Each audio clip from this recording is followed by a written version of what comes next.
Vene Casagrande. Ela não gosta muito linda. da bagunça, né, Vene? Olha aí, ó. O Flamengo entrou na semana decisiva para os jogos. Vai encontrar o Fluminense pelo Brasileirão e o Corinthians na Copa do Brasil.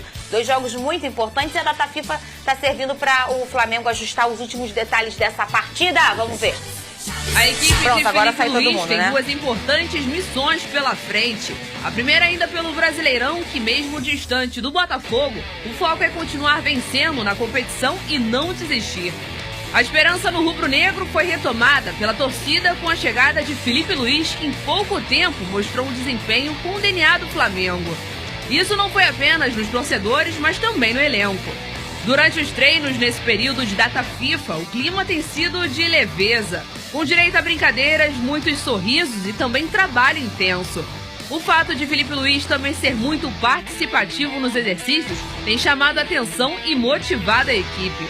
Isso ainda ajuda para as missões do rubro-negro e que uma delas Felipe Luiz conhece bem. Como jogador, Felipe foi quem mais brilhou com a camisa rubro-negra em cima do tricolor. Felipe jogou ao todo 31 clássicos pelo Flamengo e soma 16 vitórias, 7 empates e 8 derrotas. E agora o desafio será como técnico do rubro-negro no Maracanã. O Flamengo irá enfrentar o rival na próxima quinta. Ao todo já foram 4 atividades com o time que se reapresenta nesta segunda para uma semana que será decisiva.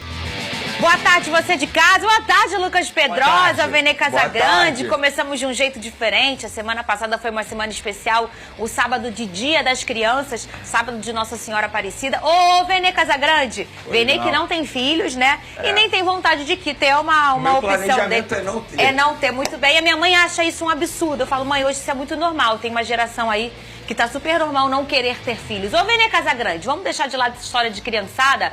Vamos falar de Flamengo. Tem algum detalhe diferente que tenha acontecido nos treinamentos do Felipe Luiz? Alguma curiosidade? O povo quer saber, porque eu tô vendo os rubro-negros muito empolgados em relação ao Felipe Luiz. Né? Entramos naquela fase do ciclo vicioso no Flamengo. Novo treinador chega, aí o próximo passo os treinamentos agradam, os jogadores estão gostando bastante. É sempre assim? É sempre assim, de 2019 para cá é sempre assim. Aí o próximo passo o time começa a cair de rendimento, aí depois os jogadores não compram mais a ideia do treinador e depois o treinador é demitido. Então, vamos aproveitar essa fase boa do ciclo vicioso do Flamengo e dizer que os treinamentos de fato estão sendo muito bons e proveitosos pelo técnico Felipe Luiz. Eu disse na semana passada que ele focou muito na preparação física e ele focou muito nessa parte. Agora ele vai focar também na parte tática, né, que é extremamente importante. Lembrando que o Flamengo entra numa semana decisiva. Campeonato Brasileiro tem um Fla-Flu, quinta-feira, que é um jogo extremamente importante, embora eu ache o jogo mais importante para o Fluminense do que propriamente para o Flamengo. E no domingo tem o segundo jogo da semifinal da Copa do Brasil diante do Corinthians. Um jogo que já começou nos bastidores, muita coisa acontecendo fora das 4 linhas envolvendo os 2 clubes, mas é uma semana importante. Acredito eu que o Felipe Luiz esteja utilizando também bastante jogadores da base, na ausência de vários jogadores que estão com suas respectivas seleções. É uma pena, por exemplo, ele não tem o Fabrício Bruno. O Fabrício Bruno está lá com a seleção brasileira apenas a passeio, porque pelo visto não vai entrar em campo. Mas dito isso, Felipe Luiz novamente aproveitando os dias que ele tem à disposição. Lembrando que quarta-feira já volta tudo ao normal, né? A seleção joga amanhã, na terça-feira, e na quarta-feira, para quem tá com saudade de futebol, do futebol nosso, dos clubes, já na quarta-feira tudo volta, inclusive o Vasco, a gente já vai falar de Vasco. Mas amanhã tem Brasil e Peru, tu vai ver o Peru, né, Pedro? Não, vou ver o Brasil. Só pra ver se você tava esperto. E eu vou, quando a bola rolar, pra não ver o Peru entrar. Beleza, então. Quando a bola rolar, eu coloco no programa. Dia das crianças, né? O pessoal já que tá saindo da infância, entrando na juventude, tá trabalhando hoje aqui nesse programa. Ô, Pedrosa, olha só, a gente tá falando desse Flamengo e o Vene traz um ponto que é o que é esse ciclo do Flamengo em relação aos seus treinadores. E vocês falaram muito em relação à diretoria. As escolhas da diretoria talvez sem um planejamento, mas também muito se envolve ao perfil de um elenco, assim, como que recebe, como também não consegue mais funcionar diante talvez de um trabalho que não está sendo aceito ali por um grupo. Você acha que é por aí ou não? Acho que é por aí sim, mas a gente tem que lembrar que o Felipe Luiz, de todos os treinadores que a gente falou aqui, ele conheceu todos e ele conheceu todos os ambientes e todas as fases do Flamengo. Então, se tem alguém indicado para poder detectar o que ele não deve fazer dentro desse ambiente, sem dúvida alguma é o Felipe Luiz.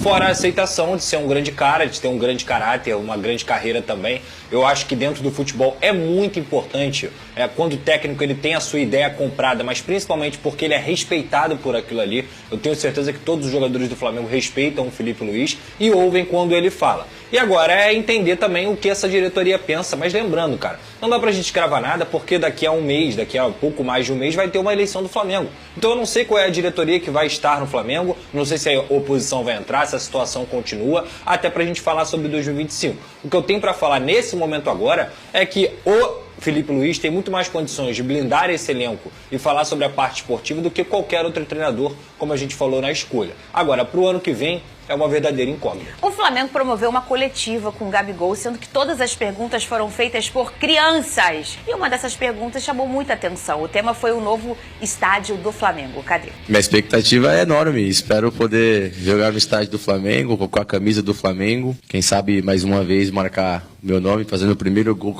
no estádio do Flamengo. Claro, se isso acontecer, eu vou ficar muito feliz. E estou muito feliz com esse projeto do estádio. Creio eu que o Flamengo merecia ter um estádio. Vai ter um dos maiores estádios, se não for o maior, do Brasil. E estou muito ansioso para que isso aconteça. Até o rostinho do Gabigol tá diferente, né? Tudo bem que tinha uma coisa meio ternurinha ali, que são crianças fazendo perguntas, mas eu tô achando até o sorriso dele mais à vontade, né, Vene? Você não tá sentindo isso, não? Eu sinto isso. Óbvio que eu não tô vivendo o dia a dia lá do Ninho do Urubu, mas as pessoas relatam isso. A gente consegue perceber também nos vídeos, nas imagens do Gabigol. O próprio pai do jogador veio publicamente dizer: o meu menino voltou a sorrir. Obviamente ele está mais leve por conta de toda a situação. A chegada do Felipe Luiz, que é um amigo pessoal do Gabigol. O Felipe Luiz, inclusive, foi no aniversário do Gabigol recentemente. É um cara que tinha uma boa relação com o Gabigol nos tempos quando eles eram jogadores juntos do Flamengo. Então, óbvio que isso ajuda. E claro, gente, assim, a construção do estádio de uma maneira bem otimista é daqui a 5 anos. Ele jamais vai dar uma resposta grosseira para uma criança. Ele vai falar o quê para a criança?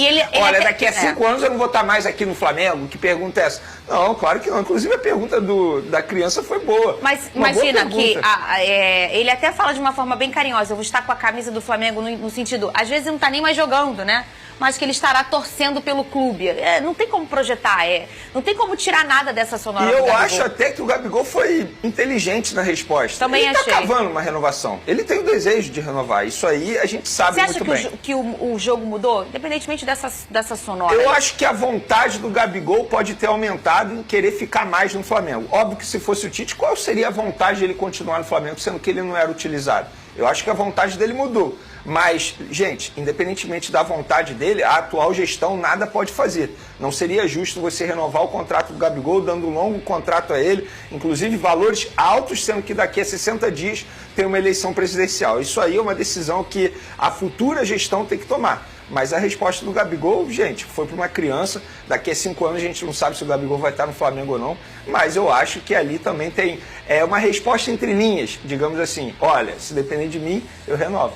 Ô, Pedrosa, como o futebol é doido, né? A gente estava há um mês falando de um momento de Tite, tudo estremecido, uma certeza já quase que absoluta, porque o absoluto não existe no futebol, que ele não ia continuar, e agora a gente já está falando de uma possível renovação com o Gabigol. Não é uma informação, é o que a gente vai analisando, o que a gente vai vendo, até pela vontade do jogador, né? O futebol é muito louco, né, Pedrosa? Muito louco, ainda mais se a gente for pensar em tudo que aconteceu com o Gabigol, primeiro uma promessa dessa diretoria em renovar com ele, aí depois a renovação emperrou, aí o Gabigol flerta com alguns times, né, Palmeiras, aí depois Corinthians, veste camisa, tem doping, a diretoria oferece um contrato com 50% de aumento com 1 ano e ele se sente desvalorizado não pela questão financeira, mas pela duração pouca aí do contrato que foi oferecido, e agora o Felipe Luiz é um novo treinador, é um cara que sem dúvida alguma, se ficar para 2025, não vai querer que o Gabigol saia, até porque sabe do potencial dele, não só é um amigo, mas entende o Gabigol como um grande jogador, que ele é de fato. Agora, novamente, eu vou concordar com o Vene que essa diretoria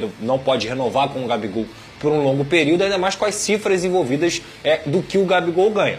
O outro ponto é que o Gabigol tem que voltar a jogar bola, porque se ele não voltar a jogar bola, justificar o alto salário que ele ganha vai ficar muito complicado até pro Felipe Luiz, que é muito amigo dele. Então, assim, ele tem que usar essa reta final para mostrar que sim, que ele quer continuar no Flamengo e que ele quer renovar o seu contrato, independentemente de qual diretoria vai continuar na próxima temporada. Olha só, a gente vai mudar o assunto agora, vai para Hugo Souza. Aliás, esse assunto tá rendendo, hein, Vene? E é sobre a nossa enquete.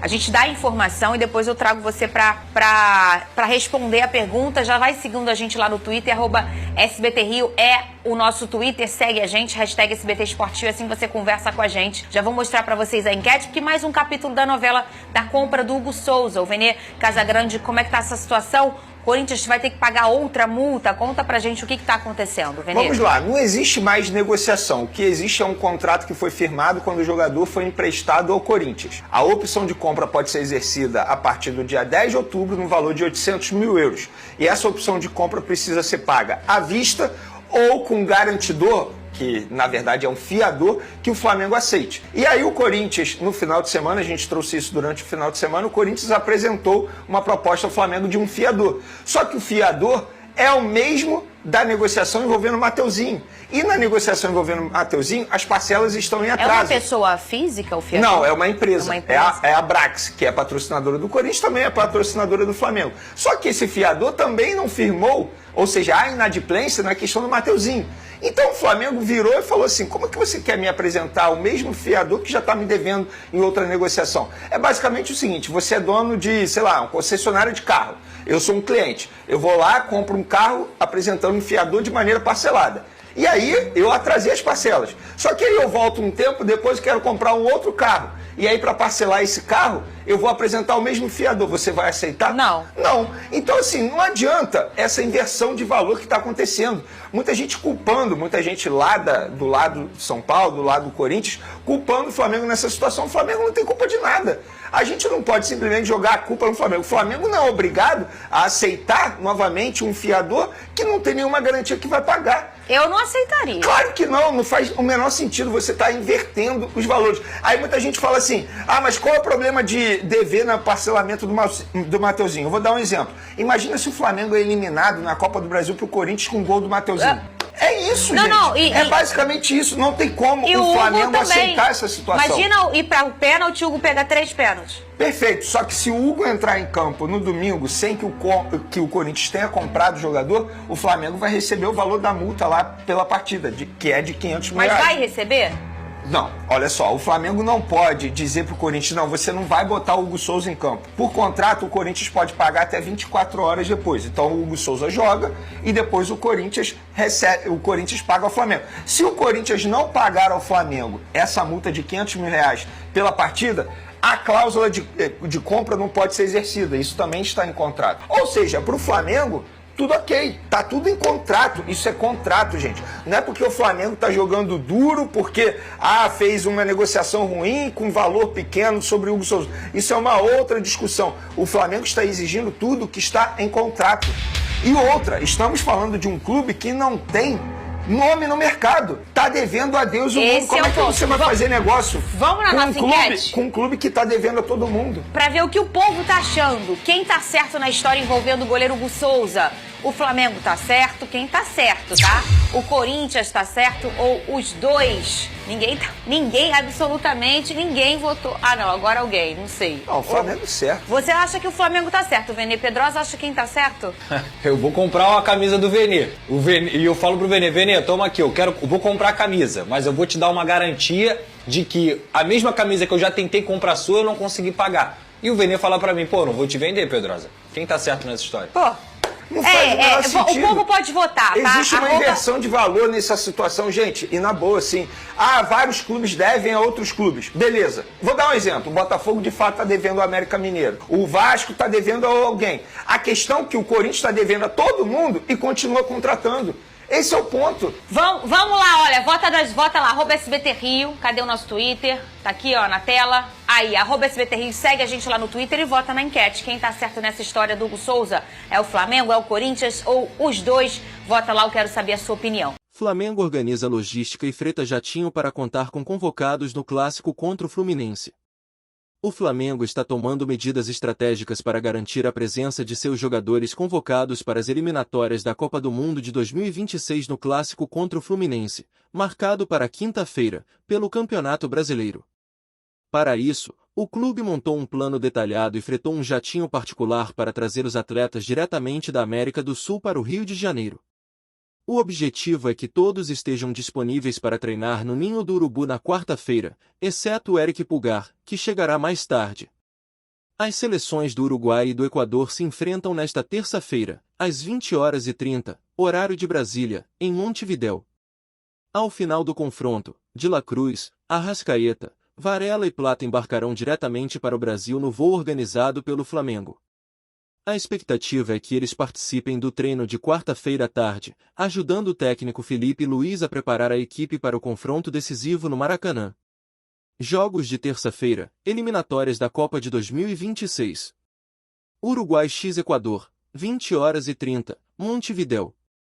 Colômbia x Chile, 17h30, Barranquilha.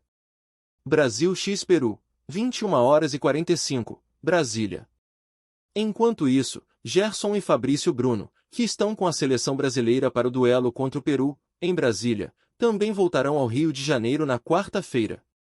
Como o jogo acontece em território nacional, ambos devem se apresentar normalmente para as atividades no Ninho do Urubu, sem comprometer a preparação para o clássico. Pulgar, por sua vez, enfrentará uma situação diferente.